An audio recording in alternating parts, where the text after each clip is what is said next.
প্রিয় শিক্ষার্থী বন্ধুরা, কেমন আছো সবাই? আশা করি তোমরা অনেক বেশি ভালো আছো। আজকে আমরা পড়বো নবম দশম শ্রেণীর বাংলা প্রথম পত্রের আরো একটি গুরুত্বপূর্ণ গল্প। দেখো, তোমরা প্রথম দেখায় মনে করতে পারো যে এটা একটা কবিতা। আসলে এটা একটা কবিতা না, এটা একটা গল্প। এবং কি ধরনের গল্প? এটা হচ্ছে একটা প্রতীকী গল্প। তো আমরা গল্পটা শুরু করার আগে শুরুতে আমরা একটু লেখক পরিচিতি বা লেখকের জন্ম বৃত্তান্ত বা উনি জীবনে কি কি করছে এই সম্পর্কে একটু জেনে আসি। চলো শুরু করা যাক আজকের ক্লাস। আমাদের আজকের ক্লাসের পড়াটা খুবই ছোট, জন্য আমরা পরবর্তীতে কিছু শব্দার্থ টিকা, পাঠ পরিচিতি এবং এমসিকিউ সবগুলো আমরা আজকের ক্লাসের মধ্যে শেষ করব। চলো শুরু করা যাক। তাহলে আমাদের আজকের প্রতীকী গল্প যেটা, সেটার নাম কি? নিম গাছ। আর লেখক হচ্ছে বনফুল। ওনার প্রকৃত নাম কি ছিল? ওনার প্রকৃত নাম বলাই চাঁদ মুখোপাধ্যায়। একটু ভালো করে খেয়াল রাখতে হবে, এটা পরীক্ষা আসার মতো।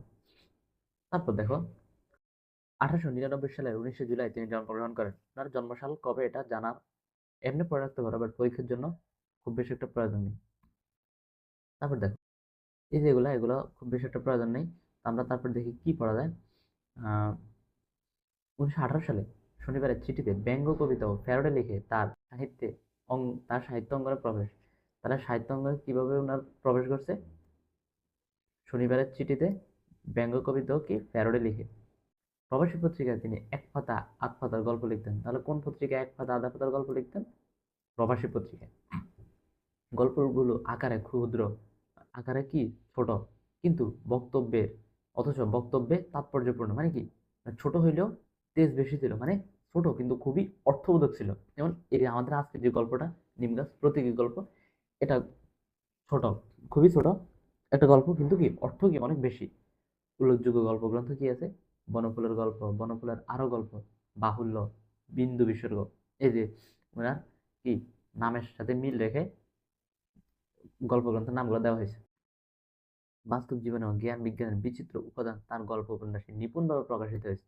এই লাইনটা পরীক্ষার জন্য ইম্পর্টেন্ট, যে কার গল্প উপন্যাসে বাস্তব জীবনে ও জ্ঞান বিজ্ঞানের বিচিত্র উপাদান প্রকাশ পাইছে? কার গল্পে? অবশ্যই কি বনফুল বা বলাইচাঁদ মুখোপাধ্যায়। উল্লেখযোগ্য উপন্যাস কি আছে? তৃণখণ্ড, কিছুক্ষণ। এগুলা পরীক্ষার জন্য খুব বেশি একটা দরকার নেই। তারপর দেখো ওনার মৃত্যুবরণ সালটা, 1979 সালের 9 ফেব্রুয়ারি বনফুল কলকাতায় মৃত্যুবরণ করেন। আবার জন্মগ্রহণ করছে কোথায়? বিহারে। তাহলে কি ওনার জন্ম মৃত্যু দুইটাই কোথায়? ভারতে। কত সালে? 1979 সালে। তো এই ছিল আমাদের লেখক পরিচিতি। তাহলে আমরা আমাদের গল্পে ফিরে যাই। দেখো কি বলছে। কেউ চালটা ছাড়িয়ে নিয়ে সিদ্ধ করছে। আচ্ছা, কার কথা বলতেছে? এই যে নিম গাছের কথা বলতেছে। চাল মানে কি? নিম গাছের যে বাকল বা নিম গাছের যে ত্বক বা নিম গাছের যে বাইরের অংশ, সেটা কি বলা হয়? চাল। ছাড়িয়ে নিয়ে মানে কি? মানে সেটা কেটে নিয়ে বা গাছ থেকে কি উঠাই নিয়ে, বাকলটা কাটে নিয়ে বা উঠে নিয়ে কি করতেছে? সিদ্ধ করতেছে। কেন? কারণ নিম গাছ কি অনেক বেশি উপকারী আমাদের শরীরের জন্য। পাতাগুলো ছিঁড়ে শিলে পিষছে কেউ। কিসের পাতা? নিমের পাতা।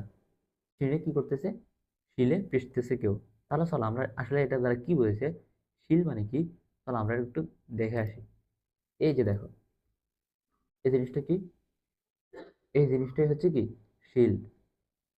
এই যে এটার মধ্যে রাখে, আর এটা দিয়ে কি করে? এটা দিয়ে হচ্ছে পিষতে থাকে। আর রাখে কোনটার মধ্যে? এই যে রাখে এটার মধ্যে। তো এটাই বলছে যে শিলে পিষতে থাকে। আশা করি তোমরা বুঝতে পারছো। তাহলে পাতাগুলো ছিঁড়ে শিলে পিষছে কেউ, এটার মানে আশা করতেছি তোমরা বুঝতে পারতেছো যে একটার উপর রাখা আর একটা দিয়ে কি পাতাগুলো পিষতে থাকে। কেউ বা ভাজছে গরম তেলে, মানে কি? নিমের পাতা গরম তেলের মধ্যে কি করা হয়? ভাজা হয়। তাহলে কোথায় ভাজা হয়? গরম তেলে। এটা এভাবে পরীক্ষা আসতে পারে এই লাইন থেকে। খোস, দাঁত, ভাজা চুলকানিতে লাগাবে। খোস মানে কি? খোস মানে হচ্ছে ত্বক, অর্থাৎ আমাদের যে ত্বক আছে, স্কিন আছে, চামড়া আছে, সেই চামড়ার মধ্যে কি লাগাবে? নিম পাতা। দাঁত মানে কি? এটা একটা ফাঙ্গাস জনিত একটা রোগ। অনেককে দাউদ বলে, আবার কেউ কি দাঁত বলে। এটা কি? এটা হলে কি অনেক বেশি চুলকানির সমস্যা হয়। হাজা, এটা এক ধরনের চুলকানি। তারপর আবার বলতেছে যে চুলকানিতে লাগাবে। এই যে দাঁত, এটা একটা চুলকানি, হাজা এটা একটা চুলকানি, মানে এই ধরনের চুলকানি গুলোতে কি লাগাবে? নিম পাতা লাগাবে এই সমস্ত রোগ হলে। চর্মরোগের অব্যর্থ মহৌষধ। চর্ম মানে কি? চর্ম মানে হচ্ছে চামড়া, আর চর্মরোগ মানে কি? অর্থাৎ চামড়া রোগ বা আমাদের স্কিনে যদি কোনো সমস্যা হয় তাহলে সেটার মহৌষধ।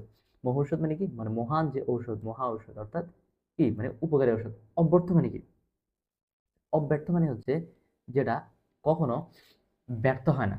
অব্যর্থ মানে কি? মানে যেটা সবসময় কার্যকর হয়, মানে সবসময় ফল দেয়, কখনোই ব্যর্থ হয় না, সেটা কি? অব্যর্থ। তো নিম পাতা বা নিমের যে ঔষধ, সেটা কি সবসময় ফল দেয়। চর্মরোগের অব্যর্থ ঔষধ মানে চর্মরোগের জন্য নিম পাতা সবসময় কি দেয়? ফল দেয়, মানে সবসময় কাজ করে। কি জন্য? চর্মরোগ হলে। কচি পাতাগুলো খায়ও অনেকে। কচি পাতা মানে কি? মানে একদম কি কাঁচা পাতাগুলা, মানে যেগুলা কি ইয়ং পাতা, বয়স কম যে পাতাগুলা, ওগুলা কি অনেকে খায়। এমনি কাঁচাই, মানে কি একদম কাঁচা থাকতে কি খায়, মানে কোনো কিছুর সাথে ভাজে না, সিদ্ধ করে না, কিছুর সাথে মেখে খায় না, একদম কি কাঁচা। কিংবা মানে কি? মানে হচ্ছে কিংবা বা অথবা বেজে বেগুন সহযোগে। বেজে বেগুন সহযোগে মানে কি? মানে হচ্ছে বেগুনের সাথে বেজে খায়। সহযোগে মানে কি? মানে বেগুনের সাথে। যকৃতের পক্ষে ভারী উপকার। যকৃৎ মানে কি? যকৃৎ মানে হচ্ছে লিভার। যকৃৎ মানে কি? যকৃৎ মানে হচ্ছে লিভার। আমাদের শরীরে একটা অঙ্গ আছে, আমাদের কি পেটের মধ্যেই থাকে অঙ্গটা, সেটা হচ্ছে কি লিভার। লিভার হইলে কি? মানে লিভারের জন্য কি এই নিম গাছের পাতা কি ভারী উপকার। কচি ঢালগুলো ভেঙে চিবোয় কত লোক, দাঁত ভালো থাকে। তাহলে নিমের যে কচি ঢাল, সেই ঢালগুলো দিয়ে কি অনেকে কি মেসওয়াক হিসেবে বা ব্রাশ হিসেবে কি ইউজ করে নিমের কচি ঢালগুলা। তারপর কি জন্য? কারণ দাঁত যাতে ভালো থাকে। কবিরাজরা প্রশংসায় পঞ্চমুখ। আচ্ছা, প্রশংসায় পঞ্চমুখ মানে কি? মানে যেটার খুব বেশি প্রশংসা করা হয় সেটাকে বলে কি? প্রশংসায় পঞ্চমুখ। তো কবিরাজরা সবসময় কি নিম গাছের বা নিম পাতার কি প্রশংসা করে থাকে। বাড়ির পাশে গজালে বিজ্ঞরা খুশি হন। মানে বাড়ির পাশে যদি নিম গাছ বেড়ে ওঠে তাহলে বিজ্ঞরা মানে কি? মানে অভিজ্ঞরা বা বাড়ির বয়স্ক লোকজন কি খুশি হয়। বলে নিমের হাওয়া ভালো, থাক, কেটো না। তারা কি বলে? যে নিমের হাওয়া বা নিম নিম গাছ থেকে যে আমরা জানি কি গাছ থেকে আমরা কি পাই? বাতাস পাই বা অক্সিজেন পাই। ওই নিম গাছের বাতাসটা কি অনেক বেশি কি ভালো, এজন্য তারা কি কাটার জন্য না করে, কাটে না, কিন্তু যত্নও করে না। মানে নিম গাছের নিম গাছ কি খুব বেশি একটা তারা কি কাটে না, কিন্তু তার কি কোনো যত্ন নেয় না, মানে ওটা যেভাবে হয় ওভাবেই পড়ে থাকে। কিন্তু তারপরেও কি নিম গাছ আমাদের অনেক বেশি উপকার করে। আবর্জনা জমে এসে চারিদিকে কিসের? মানে নিম গাছের গোড়ার যে গোড়াটা আছে, গাছের গোড়ার চারদিকে কি একদম আবর্জনা জমতে থাকে। শান দিয়ে বাঁ দিয়েও দেয় কেউ, সে আর আর এক আবর্জনা। আচ্ছা, শান মানে কি? ধরো এই যদি হয় নিম গাছ, তাহলে নিম গাছের তোমরা দেখবা গাছের পাশে একদম চারপাশে অনেকে কি করে, মানে যে ইট দিয়ে গাছের চারপাশটা কি একদম বাধাই করে দেয়। তোমরা বেশিরভাগ ক্ষেত্রে এটা শহরের মধ্যে বট গাছের আশেপাশে দেখবা যে কি গাছের চারপাশকে একদম বাধাই করে দেয় ইট দিয়ে। তো এটা বলছি যে শান দিয়ে বাঁধিয়ে দেয়, বাঁধিয়ে দেয় কেউ, সে আর কি আবর্জনা, মানে ওই যে শানটা বা ইটগুলা কি নিম গাছের জন্য কি একটা আবর্জনা বা নিম গাছের স্বাস্থ্যের পক্ষে কি ক্ষতিকর। হঠাৎ একদিন একটা নতুন ধরনের লোক এলো। কোথায়? মানে নিম গাছটার পাশে। মুগ্ধ দৃষ্টিতে, মানে কি একদম কি নিম গাছের প্রতি মুগ্ধ হয়ে চেয়ে রইলো কোথায়? নিম গাছের দিকে। ছাল তুললে না, মানে কি সে নিম গাছ থেকে কোনো কি উপকার পায় নাই বা ছাল তুলে নেয়, একটা পাতাও কি ছেড়ে নেয়, একটা কি ঢালও ভাঙে নাই। মুগ্ধ দৃষ্টিতে চেয়ে রইলো শুধু। তাহলে কি করছে? সে কিছুই করে নাই, শুধু জাস্ট কি মুগ্ধ দৃষ্টিতে চেয়ে রয়েছে। তারপর দেখো বলে উঠলো, বাহ কি সুন্দর পাতাগুলি, কি রূপ, থোকা থোকা ফুলের বা কি বাহার। মানে কি বলতেছে? যে পাতাগুলো অনেক সুন্দর, কি রূপ মানে কি অনেক বেশি অপরূপ নিম গাছ। থোকা থোকা ফুলের, কিসের ফুল? নিম গাছ থেকেও কি এক ধরনের কি ফুল হয়। ফুলগুলোর বা কি বাহার। বাহার মানে কি? মানে এখানে বুঝে দিয়ে কি ওই যে ফুলগুলোর কি অনেক বেশি কি সৌন্দর্য। তো চলো আমরা পরের পৃষ্ঠায় যাই।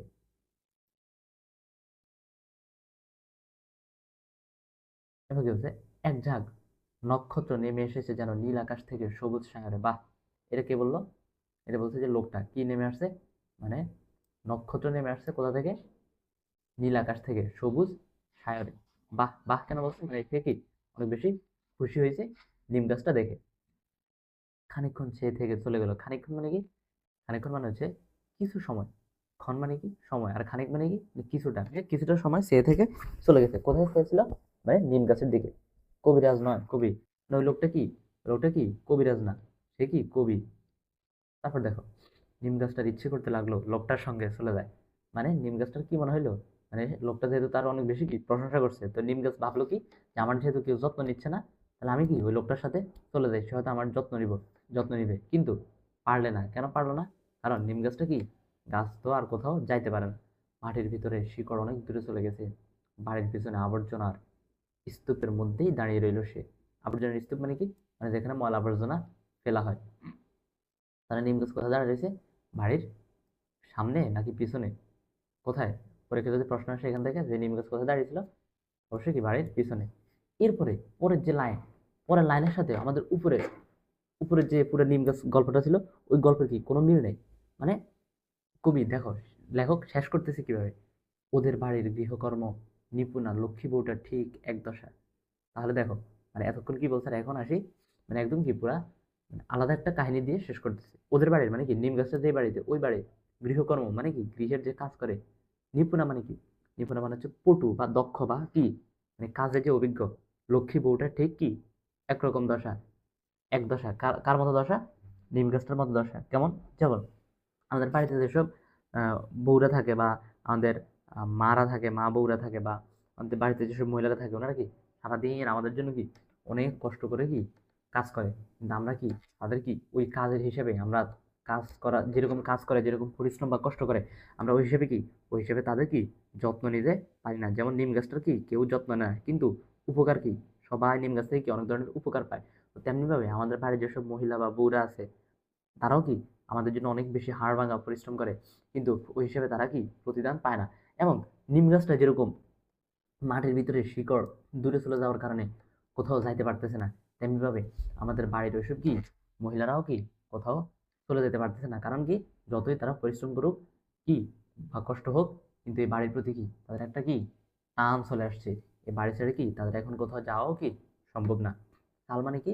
তাহলে আমরা শব্দার্থ টিকাতে চলে যাই। দেখো, প্রথম শব্দার্থ কি? হাল মানে কি বাকল। তাহলে এখানে কি নিম গাছের বাকল। শিলে মানে কি, মানে হচ্ছে শিল পাটায় বাটা। অব্যর্থ মানে কি, যা বিফল হবে না বা সবসময় কি ফল দেয়। পাতাগুলো খায়, খায়ও কি, নিমের কচি পাতা খেলে মানুষের শরীরে কি রোগ প্রতিরোধ ক্ষমতা বাড়ে। ধান দিয়ে বাঁধানো কি, ইট ও সিমেন্ট দিয়ে বাঁধানো বোঝাচ্ছে। কবিরাজ মানে কি, যিনি গাছগাছালি পরিশোধন করে মনুষ্য রোগের কি চিকিৎসা করেন, মানে আগেকার যুগে যারা মানুষের চিকিৎসা দিত, তাদের কি বলে? কবিরাজ। তারপর দেখো কবি, কবি মানে কি, যিনি কবিতা লেখেন, এটা তোমরা জানো। শিকড় অনেক দূরে চলে গেছে, দেখো কি বলছে। প্রতীকাশ্রয়ে বর্ণিত নিম গাছের শিকড় মাটির গভীরে প্রবেশ করে এবং চারদিকে বিস্তৃত হয়। লক্ষ্মী বউটার প্রতীক যেহেতু নিম গাছ, সেহেতু নিম গাছের শিকড়ের সঙ্গে বউয়ের সংসারের জালে চারদিকে আবদ্ধ হওয়াকে বোঝানো হয়েছে। আশা করতেছি তোমরা শব্দার্থ টিকাগুলো বুঝতে পারছো। তারপর আমরা পাঠ পরিচিতি দেখি। দেখো কি বলছে। বলাই চাঁদ মুখোপাধ্যায়ের অদৃশ্য লোক গল্পের অন্তর্ভুক্ত নিম গাছ গল্প। তাহলে কোন গল্পের অন্তর্ভুক্ত নিম গাছ গল্প? কোন গাছ, কোন গল্প? অবশ্যই কি অদৃশ্য লোক। তাহলে এটা কি, এটা পরীক্ষার জন্য ইম্পর্টেন্ট। তারপর দেখো কি বলছে। এই গল্পের সংক্ষিপ্ত অবয়বের মধ্যে লেখক বিপুল বক্তব্য উপস্থাপনে যে দক্ষতার পরিচয় দিয়েছেন, তা বাংলা সাহিত্যে বিরল। নিম গাছের বর্ণনায় পাতা, বাকল, ছায়া ইত্যাদি বাহ্যিক উপকারিতা কবিতার মতো বর্ণনা করা হয়েছে এই গল্পে। কবিরাজ তার চিকিৎসার কাজে সাধারণ মানুষ প্রাত্যহিক মানে কি, মানে প্রতিদিনের প্রয়োজনে নিম গাছকে অনবরত মানে কি, মানে বিরামহীন ভাবে, মানে সব সময় কি করে ব্যবহার করে। কিন্তু কেউ এই গাছের সামান্য যত্ন নেয় না। মানে নিম গাছ থেকে আমরা কি আমাদের যত ধরনের উপকার লাগে, আমরা সব ধরনের উপকার নিম গাছ থেকে নিই, কিন্তু নিম গাছের কোনো কি যত্ন করি না। একজন কবি একদিন নিম গাছের গুণরূপের প্রশংসা করে। নিম গাছের ভালো লাগে ওই লোককে এবং সে তার সঙ্গে চলে যেতে চায়, কিন্তু মাটির গভীরে তার শিকড় গাছটি যেতে পারে না। আসলে গাছ তো চলতে পারে না। এটা একটি প্রতীকী গল্প। তাহলে এটা কি গল্প? নিম গাছ কি গল্প? প্রতীকী গল্প। এটা এমসিকিউর জন্য গুরুত্বপূর্ণ যে নিম গাছ কেমন গল্প, প্রতীকী গল্প। তারপর দেখো, প্রকৃতপক্ষে নিম গাছ গল্পটি নিম গাছ প্রতীকের সূত্রে বনফুল দেখিয়েছেন নারীর অপরিসীম আত্মত্যাগ। অপরিসীম মানে কি, মানে এটার অনেক বেশি গুরুত্ব আছে। আত্মত্যাগ মানে কি, নিজের সবকিছু কি ত্যাগ করে দেওয়া, বিলাই দেওয়া বা অন্যের উপকারের জন্য। নারীর মানবিক মর্যাদা, পারিবারিক ও সামাজিক গুরুত্ব উপলব্ধি করার ইঙ্গিত দেয় গল্পটি।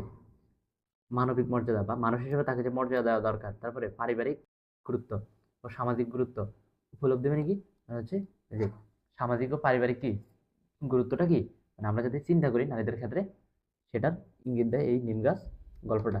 আশা করতেছি পাঠ পরিস্থিতি তোমরা বুঝতে পারছো। চলো আমরা এখন আমাদের এমসিকিউ সলভে চলে যাই। তো দেখো, এই হচ্ছে আমাদের প্রথম এমসিকিউ। কি বলছে দেখো, নিম গাছ গল্পে সংসারের জালের সাথে কোনটি তুলনীয়? তাহলে সংসারের জাল কি, মানে হচ্ছে লক্ষ্মী বউ বা ঘরের যে বউ, তারা কি সংসারের প্রতি এতটাই তাদের কি টান হয়ে যায়, পরবর্তী তারা কি কোথাও চলেও যেতে পারে না। তো কোনটা তুলনীয়? অবশ্যই কি নিমের শিকড়, কারণ কি নিম তার শিকড়ের কারণে কি ওই লোকটার সাথে কি, বা কবি যে কবি ছিল তার সাথে কি চলে যেতে পারে না। নিম গাছ গল্পটি কোন ধরনের? অবশ্যই কি প্রতীকধর্মী, এটা তোমরা একটু আগে দেখছো। তারপর দেখো, নিম গাছ গল্পে ম্যাজিক বাক্য কোনটি? অবশ্যই কি ওই যে লাস্টে যে একদম পুরা গল্পটাই চেঞ্জ করে দিছি। এতক্ষণ আমরা নিম গাছ সম্পর্কে জানছি, লাস্টে এসে কি জানছি, লেখক কি ইঙ্গিত দিছে, যে গৃহবধূর কথা বলছে, ওদের বাড়ির গৃহকর্ম নিপুণা লক্ষ্মী বউটার ঠিক এক দশা। তাহলে কি অবশ্যই ঘ নাম্বার। নিমের ফুলগুলোকে কিসের সাথে তুলনা করছে? কিসের সাথে?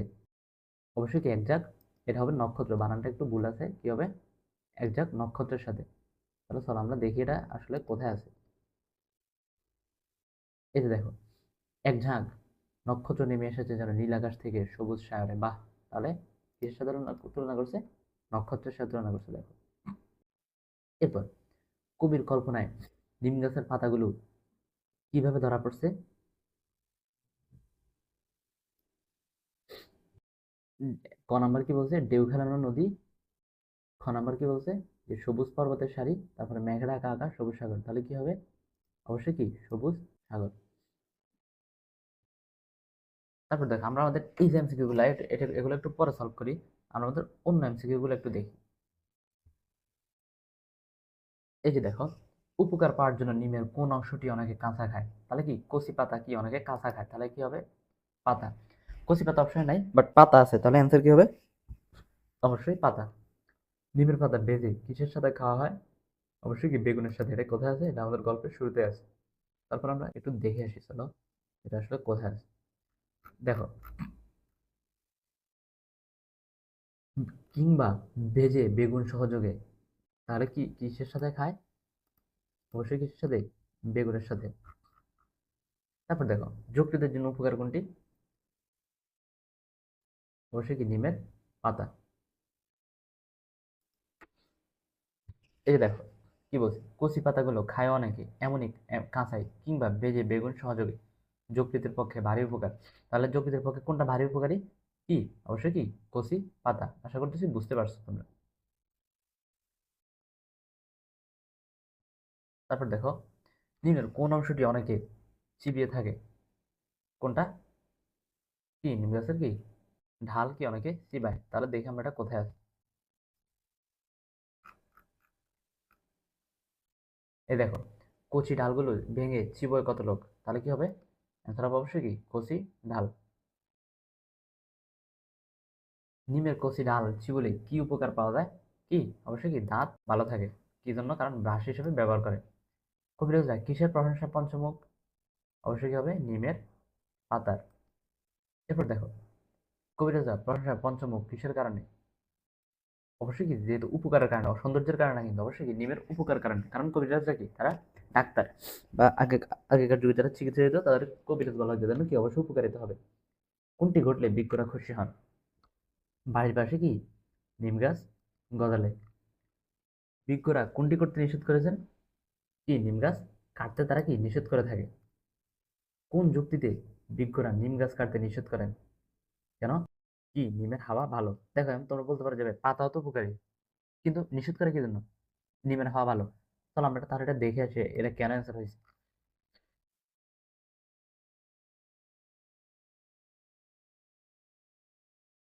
দেখো, বাড়ির পাশে গজালে বিজ্ঞরা খুশি হন, বলে নিমের হাওয়া ভালো, থাক কেটো না। তাহলে কেন বলে যে নিমের হাওয়া ভালো? এজন্য। আশা করতেছি বুঝতে পারতেছি। সে আরেক আবর্জনা কি? ওই যে বাঁধানো শান।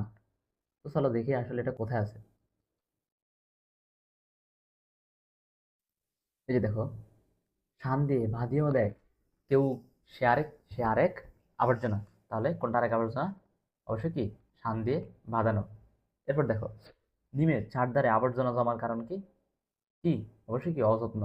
অতি যত্ন তো অবশ্যই হবে না। যকৃত ভালো রাখার জন্য কোনটি খাবে? অবশ্যই কি নিমের পাতা। এরপর দেখো কি বলছে, হঠাৎ একদিন একটা নতুন ধরনের লোক এলো। কে এলো? ওখানে কিন্তু বলছে যে কবিরাজ নয়, কবি এলো। তাহলে কে এলো? কবি। নিম গাছের দিকে চেয়ে থাকার সময় কবির চোখে কি ছিল? অবশ্যই কি ছিল? মুগ্ধতা। কবি নিম গাছের কিসে মুগ্ধ হয়েছিল? কিসে? চলো আমরা দেখে আসি। এই যে দেখো, এখানে বলছে, বলে উঠলো, বাহ কি সুন্দর পাতাগুলি, কি রূপ, থেকো থেকো ফুলের বা কি বাহার এক যাক। তাহলে কি সুরূপের কথা বলছে, আবার কি সৌন্দর্যের কথা বলছে। তাহলে আমরা দেখে আসি আমাদের অ্যান্সার আসলে কি হবে।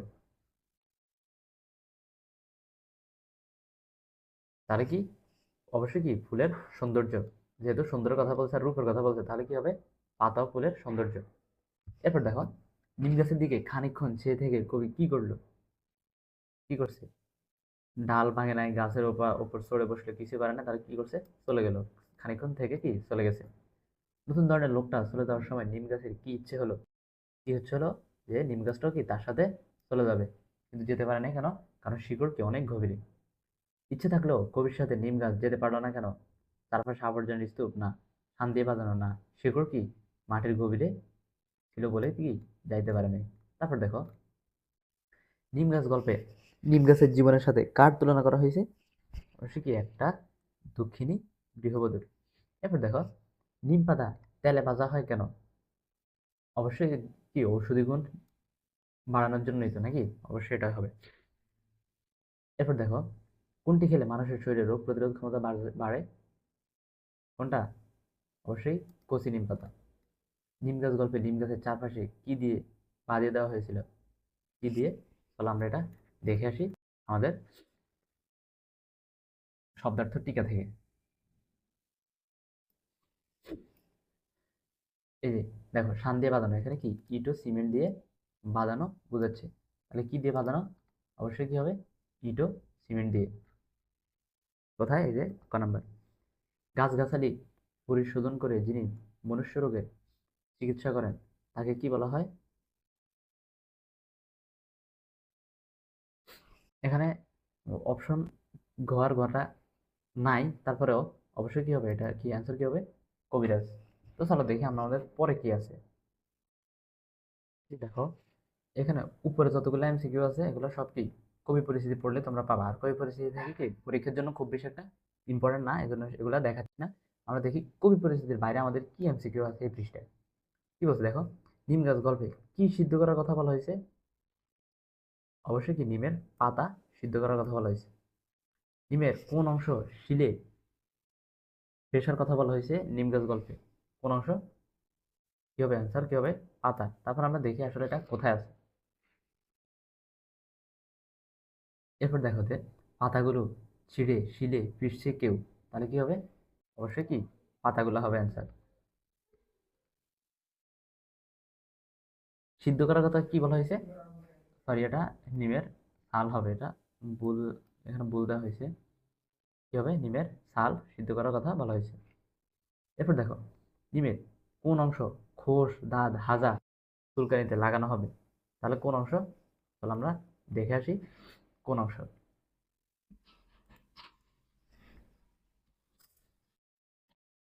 এই যে দেখো, পাতাগুলো ছিঁড়ে শিল্পের কেউ কেউ বা বাচ্চা গরম তেলে খোস দাঁত হাজা চুলকানিতে লাগাবে চর্মরোগের অভ্যর্থম ঔষধ।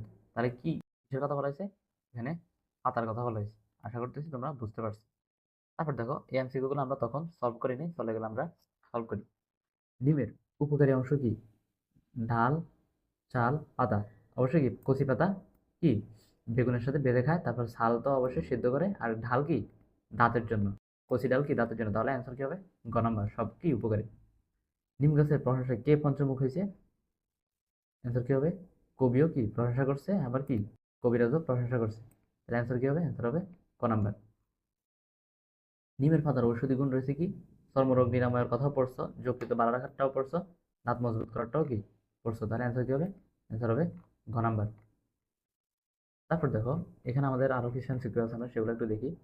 একটা নতুন ধরনের লোক এলো। নিম গাছ গল্পের লোকটা কি? কবি তো ছিলই, তারপরে কি আবার কি সৌন্দর্যের পূজারীও ছিল।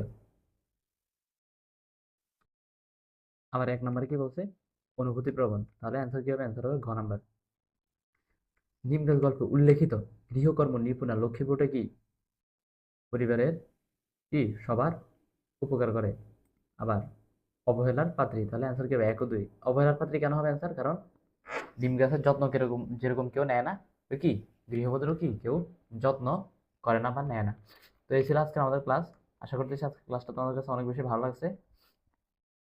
তো এরপরে তোমরা যদি কোনো অধ্যায়ের ক্লাস চাও তাহলে সেটা অবশ্যই কমেন্টে জানাই দিবা। তো আজকের ক্লাসটা এই পর্যন্তই। আল্লাহ হাফেজ সবাইকে।